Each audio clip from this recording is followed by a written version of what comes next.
Welcome to వాతానాయ్ news. ముందుగా headlines చూద్దాం. విశాఖ ఆర్థిక ప్రగతికి master plan. Vizag economy region పై సీఎం చంద్రబాబు సమీక్ష. 2032 నాటికి $135 బిలియన్ ఎకానమీగా తీర్చిదిద్దడమే లక్ష్యమని వెల్లడి. రోడ్లు, పోర్టులతో పాటు 49 కీలక ప్రాజెక్టులపై సమావేశంలో చర్చ.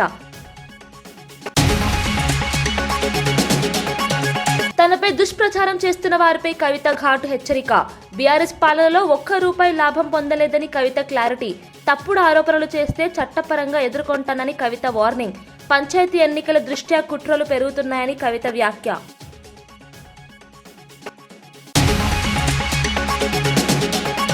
ప్రాంతాల నుంచి వచ్చిన వారు చనిపోవడం బాధాకరమన్న అనిత. ఘాట్ రోడ్లో రాత్రి వాహనాలకు కఠిన నియంత్రణలు ప్రకటించిన అనిత. గిరిజన ప్రాంతాల్లో కమ్యూనికేషన్ వ్యవస్థ బలోపేతం చేస్తామన్న హోంమంత్రి. ప్రమాద మృతుల కుటుంబాలకు 5 లక్షల చొప్పున సహాయం ప్రకటించిన అనిత.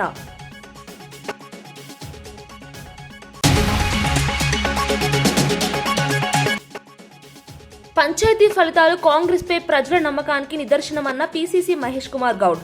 2 ఏళ్లలో 80,000 నియామకాలు కాంగ్రెస్ పాలనలో సాధ్యమైందని వ్యాఖ్య. రైతు, బీసీ మహిళలకు సంక్షేమం కోసమే ప్రజలు కాంగ్రెస్ ను ఆదరించారని వ్యాఖ్య.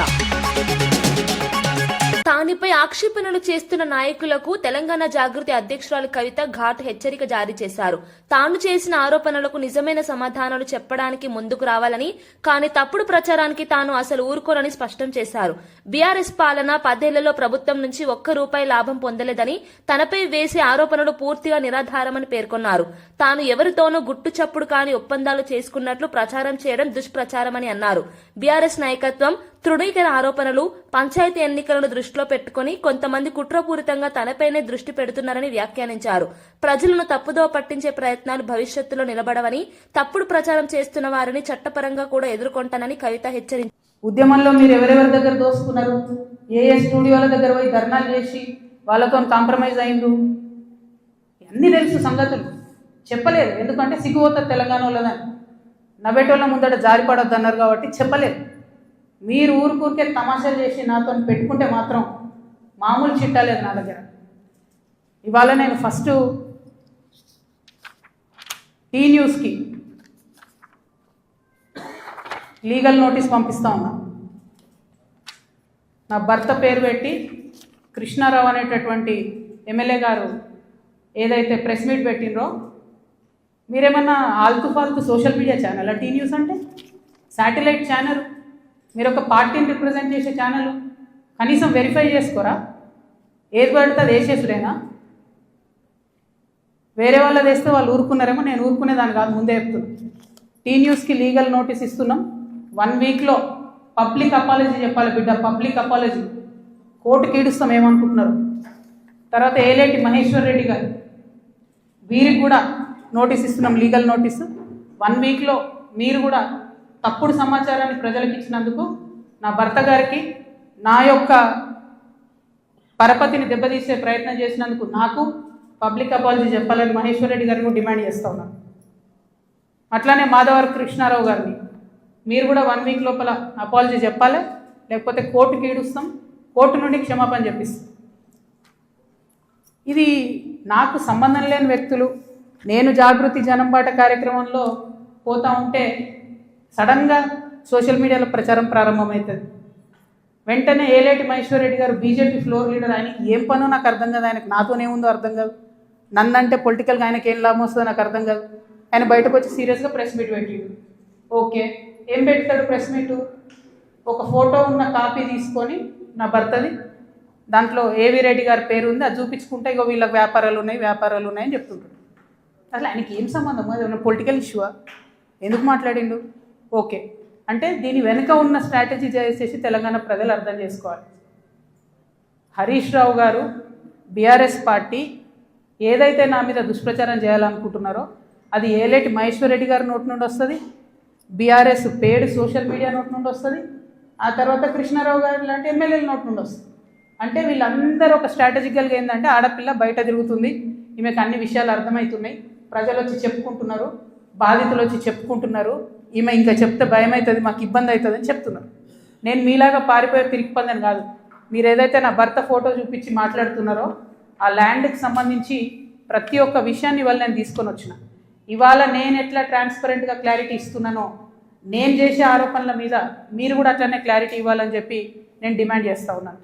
ముందుగా మీరు ఏదైతే కాపీ చూపిస్తున్నారో మా హస్బెండ్ది ఏవి రెడ్డి గారిది ఉన్నటువంటిది, అది 2 సర్వే నంబర్లకు సంబంధించినటువంటి land.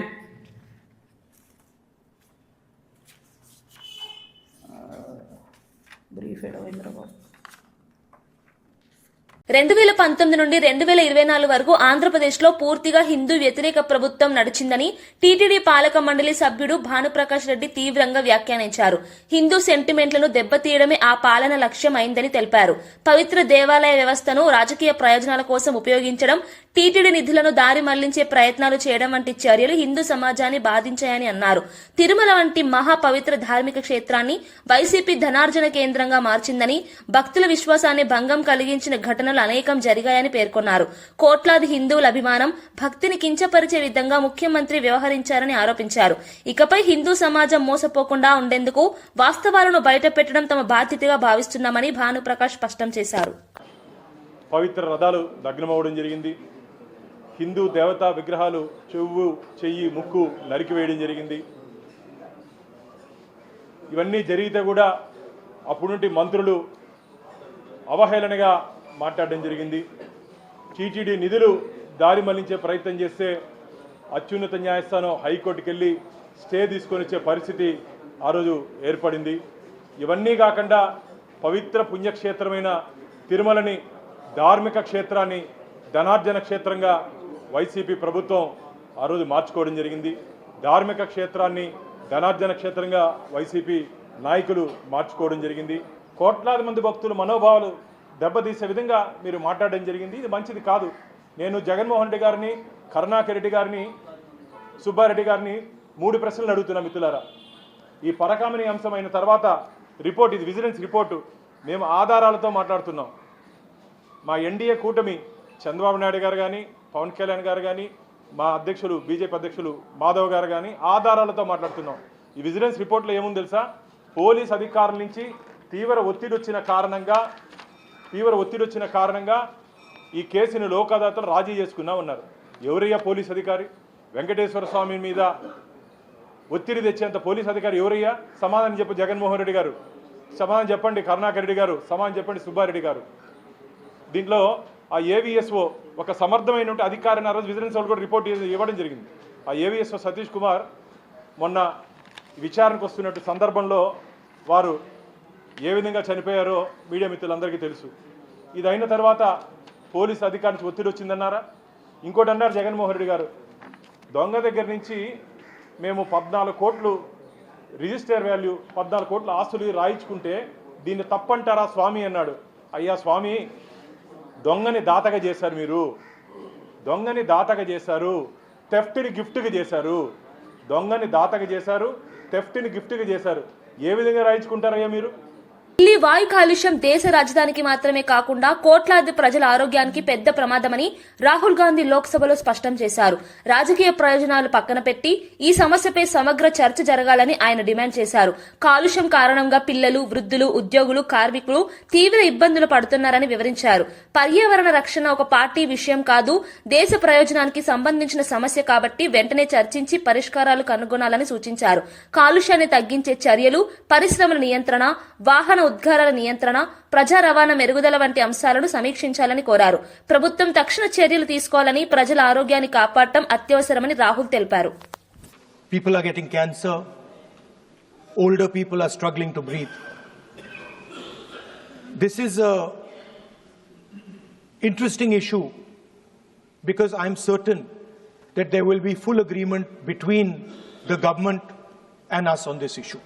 This is not a this is not an ideological issue. This is, everybody in this house would agree that air pollution, the damage it is doing to our people, is something that we would like to cooperate on. Phone అక్రమ tapping కేసులో నిందితుడిగా ఉన్న మాజీ IPS అధికారి Prabhakar Rao SIT ఎదుట శుక్రవారం లొంగిపోయారు. Supreme court ఆదేశాల మేరకు ఆయన జూబ్లీహిల్స్ పోలీస్ స్టేషన్ కు హాజరయ్యారు.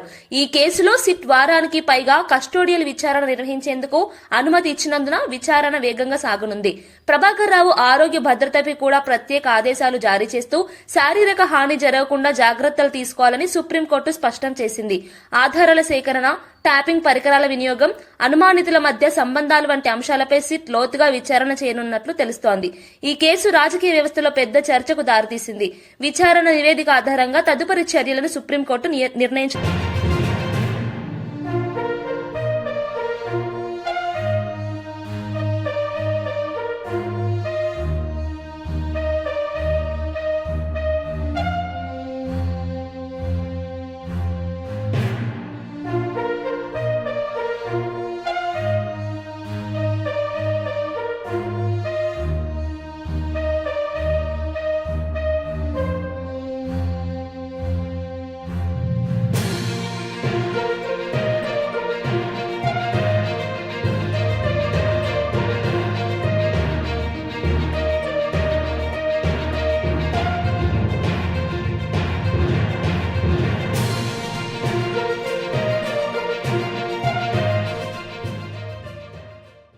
రోడ్డు ప్రమాదంలో మరణించిన కుటుంబాలకు ప్రభుత్వం పూర్తి సహాయం అందిస్తుందని మంత్రులు గుమ్మిడి సంధ్యారాణి ప్రకటించారు.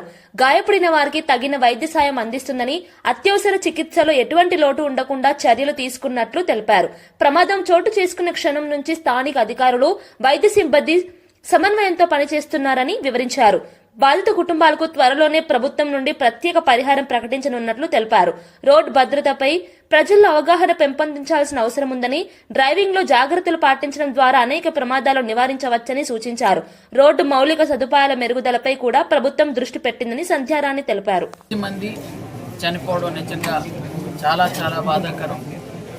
వాళ్ళ కుటుంబాలకి ప్రభుత్వం తరపు నుంచి, మా తరపు నుంచి ప్రగాఢ సానుభూతిని తెలియజేస్తున్నాం. వీళ్ళందరూ కూడా ప్రభుత్వం ఖచ్చితంగా ఆదుకుంటుంది. అలాగే ఎవరైతే ఇప్పుడు క్షతగాతులు ఉన్నారో వాళ్ళందరికీ కూడా మెరుగైన వైద్యం ఖచ్చితంగా ప్రభుత్వం తీసుకుంటుంది. వాళ్ళకు కావాల్సినటువంటి సహాయ సహకారాలు కూడా అందిస్తామని మీ ద్వారా తెలియజేస్తాం.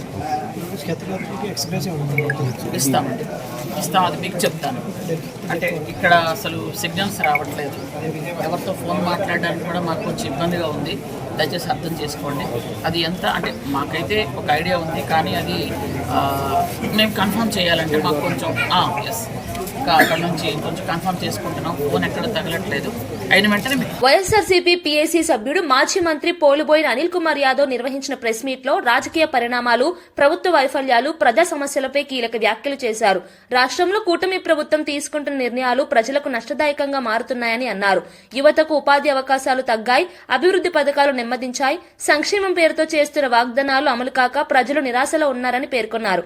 టీడీపీ, జనసేన ప్రభుత్వం ప్రజల మద్దతు ఉన్న అంశాలను కూడా రాజకీయ ప్రతీకారంతో అడ్డుకుంటోందని అన్నారు. పథకాలు నిలిపివేయడం వల్ల పేదల జీవనం మరింత కష్టతరమైందని అనిల్ తెలిపారు. వైఎస్ఆర్సీపీ దీనిపై పోరాటాన్ని కొనసాగిస్తుందని అన్నారు. ఈ మాట అగ్రవర్ణాలకి, బీసీల్లో కొన్ని కులాలకి ఎమ్మెల్యేల అవకాశాలు వస్తాయి. మన జిల్లాలో ఎస్సీ సామాజిక వర్గానికి సంబంధించిన ఎమ్మెల్యేల అవకాశాలు ఉన్నాయి. కానీ ఎస్టీకి సంబంధించి మనకి ఎప్పుడో గాంధీ పెద్ద పదవులు రావు, ఎమ్మెల్యేలు రావు, ఇటుపక్క ఎంపీలు రావు. ఎప్పుడో ఒక మేయర్ వస్తుంది, ఎప్పుడో ఒక జిల్లా పరిషత్ చైర్మన్ వస్తుంది. మేయర్కి ఎన్ని సంవత్సరాలకు వస్తుందో ఎందుకు చెప్తున్నాను అంటే, ఈరోజు ఇది నాకు ఇద్దరు ఎస్టీ కార్పొరేటర్లు 2014లో ఆ రోజు అధికారంలో లేకపోయినా మాతో ఉన్నారు. అదే ఎస్టీ కార్పొరేటర్ 2019లో గెలిస్తే నేను జగన్మోహన్ రెడ్డి గారి దగ్గరికి వెళ్ళి వాళ్ళకి ఒక అవకాశం ఇద్దామని అంటే, జగన్మోహన్ రెడ్డి గారు ఒక మాట అన్నారు, నెల్లూరులో యానాదులు చాలా పెద్ద సంఖ్యలో ఉన్నారు, మనం యానాది ఈ కులానికి సంబంధించి వాళ్ళకి అవకాశం ఇస్తే చాలా బాగుంటుంది అని. ఆ రోజు జగన్మోహన్ రెడ్డి గారికి మాట కట్టుబడి మాతో ఉన్న కార్పొరేటర్లను కూడా ఉన్నా కూడా లేదు, మనం ఆ వర్గానికి మనకి ఇస్తే బాగుంటుందని చెప్పి ఆ రోజు ఒక వ్యక్తిని చేయడం జరిగింది. ఈరోజు పార్టీ లేదన్నా కానీ ఈరోజు ఉండొచ్చు, పోవచ్చు, ఇంకొకరు ఈ పార్టీలో ఉండొచ్చు, ఆ పార్టీలో ఉండొచ్చు రాజకీయాలు. కానీ రాజకీయ వ్యవస్థలో ఒకరిని ఎదిగే అవకాశం వచ్చినప్పుడు 5 సంవత్సరాలు కూడా వాళ్ళని ఆ వర్గాన్ని కూర్చోబెట్టనీయకుండా 8 నెలల్లో మీరు అధికారంలో ఉన్నారు. మేయర్ కూర్చుంటే ఏముంది, దించితే మీకు ఏముంది, దానివల్ల నష్టమేముంది? ఆ సామాజిక వర్గానికి ఒక అవకాశం వచ్చింది. 5 సంవత్సరాలు ఉంచి వాళ్ళు కూడా 5 సంవత్సరాలు మాకు కూడా ఒక రాజ్యాధికారం వచ్చింది అని చెప్పుకునే అవకాశాన్ని మీరు ఎందుకు తీసుకుంటున్నారు? 8 నెలల మీకు ఏమొస్తుంది? మీరు ఉంచినా మాకేం నష్టం లేదు, వైసీపీకి ఏం కాదు ఇక్కడ. ఎందుకంటే వీఆర్ నాట్ ఇన్ పవర్. వాళ్ళైనా మాకేమరు. కానీ ఒక పెద్ద సామాజిక వర్గం, యానాది సామాజిక వర్గానికి ఒక మంచి అవకాశం వచ్చింది. ఒక 5 సంవత్సరాలు ఉండే అవకాశం వస్తే మీరు ఒక మనిషికి డబ్బులు పెట్టలా, ఒక కార్పొరేటర్కి టికెట్ ఇవ్వాలా, కనీసం మీరు క్యాంపెయిన్ చేయాలా? మీకు ఏ సంబంధం లేదు. ఒక కార్పొరేటర్లో ఎవడో పొలం దున్ని మొత్తం వండుకొని మొత్తం పండించి అంతా తీసుకుని దాన్ని కొట్టేసినట్టు కొట్టేసుకొని అధికారాన్ని పెట్టుకొని దౌర్జన్యం చేసి లాక్కోపోయి దానికి సునకానందం పొందుతూ దాన్ని మళ్ళీ మేము లాక్కెళ్తున్నామని చెప్పి ప్రచారం చేసుకుని సిగ్గు చేటైన కార్యక్రమం చేస్తున్నారే. నారాయణ గారిని అడుగుతా ఉన్నా, ఇదే మీ పెద్ద మనిషితనం సార్? మీ స్థాయి ఇంతకి దిగజార్చుకున్నారా మీరు? మాకేం నష్టం, వైఎస్ఆర్ కాంగ్రెస్ పార్టీకి ఏం పోయిందేం లేదు. ఇక్కడ మేము గెలిచినా ఒకటే, లేకపోయినా ఒకటే, మాకు నంబర్స్ లేవు. కానీ నెల్లూరు నగరంలో మీరు దిగజారిపోయినారు. మీ క్యారెక్టర్ మొత్తానికి నష్టపోతుంది ఎవరంటే ఇద్దరే. ఆర్థికంగాను పాపం డబ్బులు తీసి ఖర్చు పెట్టిన దానికిను, వీళ్ళు పెద్ద మనుషులు అనుకున్నామే అని చెప్పి బజారు పడిన వాళ్ళు. కొరవాళ్ళందరూ నాకు తెలిసి ఎంతో కొంత ప్యాకేజో రకరకాలు అసలు వాళ్ళు మెయిన్ వాళ్ళు ముట్టుకుంది. దళారు వ్యవస్థ ఉంది. మళ్ళీ మేమున్నాం మేమే సెట్ చేస్తాం. ఆ దళారు వ్యవస్థ బాగానే ఉంది, పుష్కలంగా ముట్టిందంట, వాళ్ళకి ముట్టిందంట. ప్రపంచంలోనే అతిపెద్ద గిరిజన జాతరగా పేరొందిన మేడారం సమ్మక్క సారలమ్మ జాతర ఏర్పాట్లను మంత్రులు పొంగులేటి శ్రీనివాసరెడ్డి, సీతక్క కలిసి పరిశీలించారు. జాతర సమయం సమీపిస్తుండటంతో పనుల పురోగతి పరిశీలించి విభాగాల అధికారులు వేగంగా పూర్తి చేయాలని ఆదేశించారు. రోడ్లు, తాగునీరు, పారిశుద్ధ్యం, విద్యుత్, భద్రత వంటి కీలక ఏర్పాట్లలో నాణ్యతా ప్రమాణాలు పాటించాలని స్పష్టమైన సూచనలు చేశారు. భక్తుల రాక పెద్ద ఎత్తున ఉండే అవకాశం ఉన్నందున ట్రాఫిక్ నియంత్రణ, వైద్య శిబిరాలు, అత్యవసర సేవలను మరింతగా బలోపేతం చేయాలని కోరారు. జాతర సమయంలో ప్రజలకు ఇబ్బందులు లేకుండా ప్రభుత్వం అన్ని చర్యలు తీసుకుంటుందని మంత్రులు తెలిపారు. ఎక్కడ రోడ్డు వసతులు, ఇతరత్ర అన్ని వసతులు కూడా కల్పిస్తూ దానికి సంబంధించిన పనులన్నీ కూడా వడివడిగా గతంలో లాగా టెంపరవరీగా కాకుండా శాశ్వతమైన పనులు ఈ రాష్ట్ర ప్రభుత్వం డబ్బు ఎంత ఖర్చైనా పర్వాలేదు, శాశ్వతమైన పనులు చేయాలి అని చేసే విధంగా కార్యక్రమాలు చేపట్టాం. ఆ దిశలో పనులు జరుగుతున్నాయి. ఆ అమ్మవార్ల దయతో గిరిజనుల ఆశయాలకి, ఆలోచనలకి, పూజారులు ఆలోచనలకు అనుగుణంగా ఆ రేంజ్లో ఈ కార్యక్రమాలన్నింటినీ రైట్ టైంలో పూర్తి చేస్తామని కూడా ఈ సమ్మక్క సారలమ్మ భక్తులందరికీ మనస్ఫూర్తిగా ఈ వేదిక ద్వారా తెలియజేస్తారు. తాజా పంచాయతీ ఎన్నికల ఫలితాలు కాంగ్రెస్ ప్రభుత్వంపై ప్రజల విశ్వాసాన్ని స్పష్టంగా చూపిస్తున్నాయని టీపీసీసీ చీఫ్ మహేష్ కుమార్ గౌడ్ అన్నారు. సీఎం రేవంత్ రెడ్డి నేతృత్వంలో గత 2 ఏళ్లలో జరిగిన అభివృద్ది, సంక్షేమం, పారదర్శక పాలన వల్లే ప్రజలు కాంగ్రెస్ ను విస్తృతంగా ఆదరించారని చెప్పారు.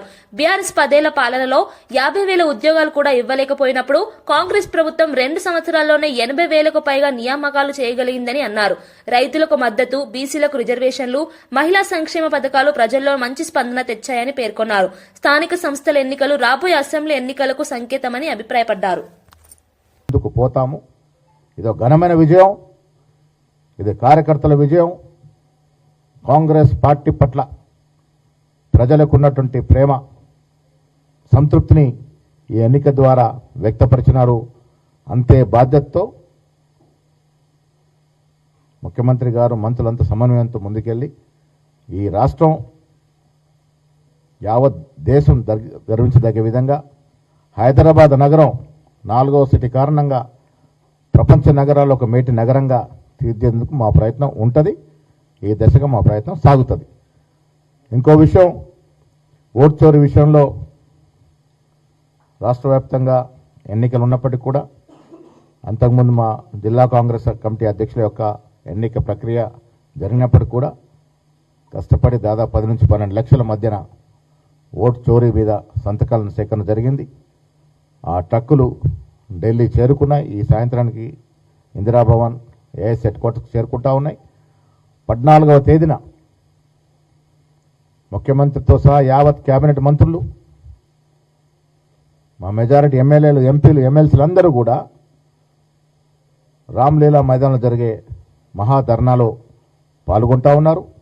పాల్గొనాల్సిందిగా నేను విజ్ఞప్తి చేస్తూ ఉన్నాను. 11న జరిగిన మొదటి ఫేజ్ ఎన్నికలు ముగిసిన చోటు నుంచి పెద్ద ఎత్తున కార్యకర్తలు కూడా మహాధర్నాలో ఢిల్లీలో జరిగే కార్యక్రమంలో పాల్గొంటా ఉన్నారు. ఆ దశగా వారందరూ పాల్గొనాల్సిందిగా పెద్దలందరికీ, మా పిఏసీ సభ్యులకి, మంత్రులకి, ఎమ్మెల్యేలకి, ఎమ్మెల్సీలకి, ఎంపీలందరూ కూడా విజ్ఞప్తి చేస్తూ ఉన్నాను. దేశం ప్రజాస్వామ్యాన్ని కూని చేసే విధంగా ఈ దేశం నడుస్తున్నటువంటి బీజేపీ ప్రభుత్వం ప్రయత్నాలు చేస్తూ ఉంది.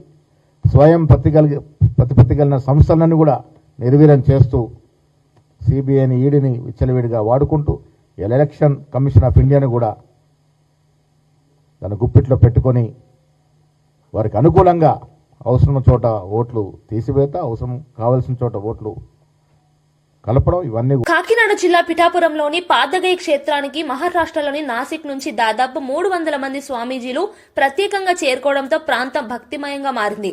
కుక్కుటేశ్వర స్వామివారి ఆలయం కాషాయ వర్ణంతో అలంకరించబడగా శివనామ స్మరణతో పరిసరాలు మార్మోగాయి. పిఠాపురం క్షేత్రానికి కాశీతో సమానమైన ఆధ్యాత్మిక ప్రాధాన్యం ఉందని స్వామీజీలు పేర్కొన్నారు. కోట్లాది పితృదేవతల విమోచన స్థలంగా భావించబడే ఈ ప్రదేశానికి వచ్చే భక్తుల సంఖ్య ఇటీవల సంవత్సరాల్లో భారీగా పెరుగుతోంది. ఆలయ అధికారులు స్వామీజీలకు ప్రత్యేక దర్శనం, వేద పండితులతో సమావేశాలు ఏర్పాటు చేశారు. ఈ సందర్శనతో పిఠాపురం ఆధ్యాత్మిక ప్రసిద్ధి మరింతగా వెలుగులోకి వచ్చింది. పవిత్రం తెలపడానికి మన భారతదేశంలో ఉన్న సాధు సంతులంతా వచ్చి మన గోదావరి పవిత్రత అంటే ఏంది, అసలు గోదావరి అంటే ఏంది, మనకు ఉత్తర భారత్ లో నర్మదా ప్రదక్షిణ ఎంత ముఖ్యమో మన గోదావరి కూడా అంత ముఖ్యమే అని మన భారతదేశంలో ఉన్న సాధు సంతులు అందరు వచ్చి ఈ గోదావరి ప్రదక్షిణ చేస్తుంది. ఎందుకు అని అంటే మనదిక్కడ రోజు రోజుకు హిందూ ధర్మం నశిస్తుంది. దీన్ని జాగృతం చేయడానికి సాధు సంతులు ఒక్కటయ్యి వీళ్ళందరూ కలిసి మన భారతదేశంలో ఉన్న మొత్తం అందరికీ గోదావరి అంటే ఏందో తెలియాలని మన గోదావరి ప్రదక్షిణ చేసి మన భక్తులందరికీ సాధు సంతుల ఆశీర్వాదం ఉండాలని రాజేందర్ మహారాజ్ సంకల్పం తీసుకొని భారతదేశంలో ఉన్న అన్ని ప్రాంతాల నుంచి ఉన్న సాధు సంతులు అందరినీ తీసుకొని తన ఈ గోదావరి ప్రదక్షిణ చేస్తుండ్రు. మనము ఈ సాధు సంతుల ఆశీర్వాదం తీసుకొని మన 2 రాష్ట్రాల తెలంగాణ, ఆంధ్ర రాష్ట్రాల ప్రజలు వాళ్ళ పాదధూళ్ళతోటి పవిత్రం అవుతారనే ఉద్దేశంతో మీ అందరికి ఆ గోదావరి మయ్య ఆశీర్వాదం ఉండాలని కోరుకుంటున్నాం.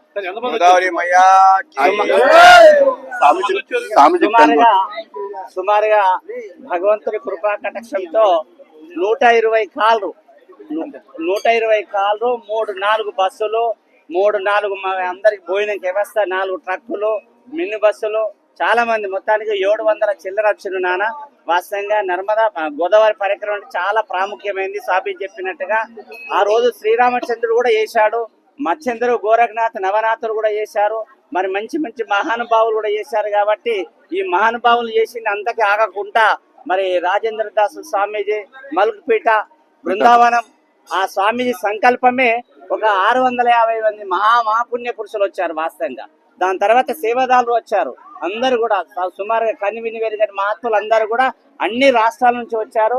చాలా ప్రాముఖ్యమైన యొక్క పీఠాపురం దర్శనంకు మేము మహాభాగ్యంగా దోచుకుంటున్నాం. పీఠాపురం మహాతల్లి అవధూత దత్తుడి యొక్క ఆశీర్వాదం తీసుకున్నాను.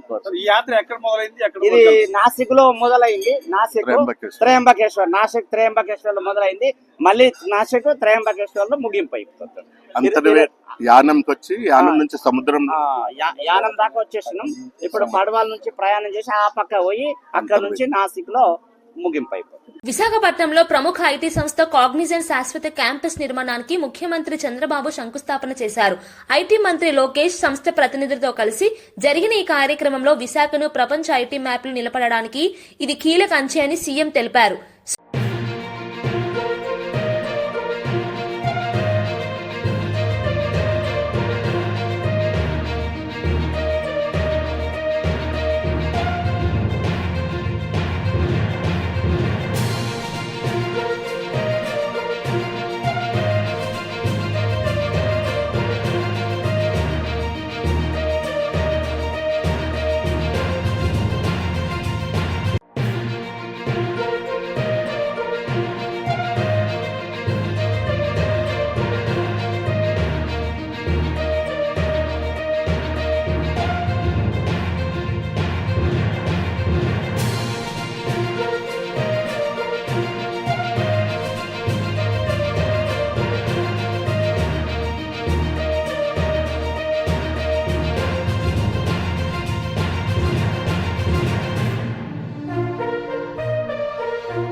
జర్మనీ భారతదేశం మధ్య సుదీర్ఘ స్నేహబంధం కొనసాగుతుందని డిప్యూటీ సీఎం భట్టి విక్రమార్క పేర్కొన్నారు.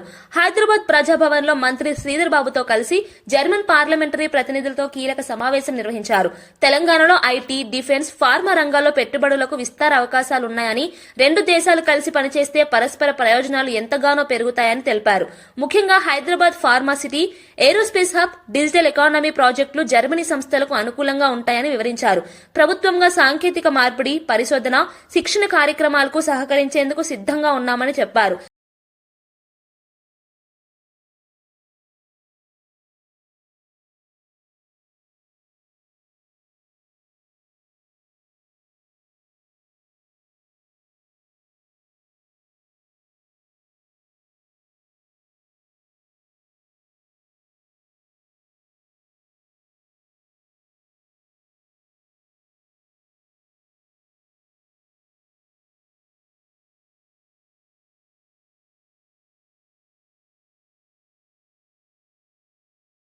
వార్తలు ముగించే ముందు ముఖ్యాంశాలు మరోసారి.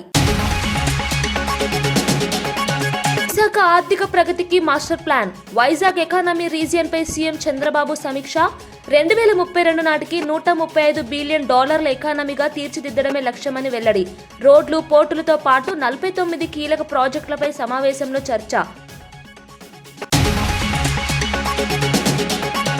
తనపై దుష్ప్రచారం చేస్తున్న వారిపై కవిత ఘాటు హెచ్చరిక. బీఆర్ఎస్ పాలనలో ₹1 లాభం పొందలేదని కవిత క్లారిటీ. తప్పుడు ఆరోపణలు చేస్తే చట్టపరంగా ఎదుర్కొంటానని కవిత వార్నింగ్. పంచాయతీ ఎన్నికల దృష్ట్యా కుట్రలు పెరుగుతున్నాయని కవిత వ్యాఖ్య.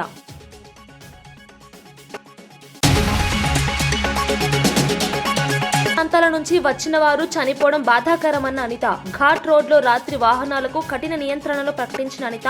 గిరిజన ప్రాంతాల్లో కమ్యూనికేషన్ వ్యవస్థ బలోపేతం చేస్తామన్న హోంమంత్రి. ప్రమాద మృతుల కుటుంబాలకు 5 లక్షల చొప్పున సహాయం ప్రకటించిన అనిత.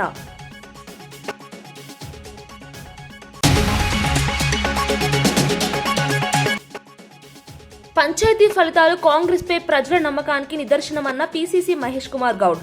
2 ఏళ్లలో 80,000 నియామకాలు కాంగ్రెస్ పాలనలో సాధ్యమైందని వ్యాఖ్య.